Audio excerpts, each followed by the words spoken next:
Pakistanda tiri taypalaryň müňlerçe wekili Demirgazyk Waziristan regionunda geçirilen yerli gurultaya gatnaşdylar.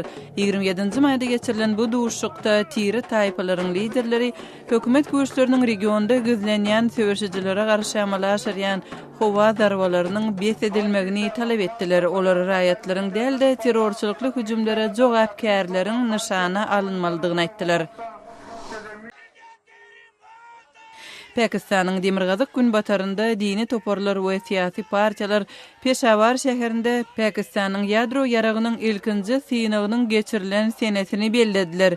1998-nji ýylyň 28-nji maýynda Pakistan Bulujistan vilayatynda 5 sany ýerasty synagyny geçiripdi.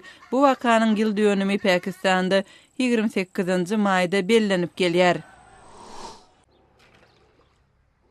Bosnia-Hersegovinanyň Demirgazygynda ýerleşýän Bosanski Samak şäheriniň ýaşaýjylary şu aýda regiona zarba uran suw joşkunynyň netijelerini ýok etmäge synanýarlar. Bosniýada, Serbiýada we Horwatiýada 100 ýyldan gowrak wagtyň dowamında ýagan iň güýçli ýagyşlaryň netijesinde derýalaryň kenardan aşmagy zerarly bolan suw joşkuny 50-den gowrak adamyň helak bolmagyna sebäp boldy.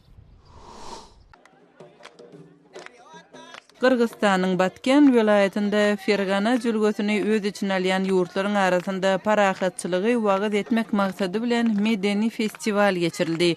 Fergana dostluk jülgösi atly bu çäre Kırgızstanyň, Täjikistanyň we Özbekistanyň hökümet resmileri, şeýle-de artistleri we sazandalar toporlary gatnaşdylar. Ýurtlaryň 1991-nji ýylda garaşsyzlygyny eglan edeli bäri bu üç ýurduň arasyndaky kämil keskitlenmedik serketler dartgynlylyga sebäp bolýar. Siz günüň täzelikleri bilen tanyş bolduňuz.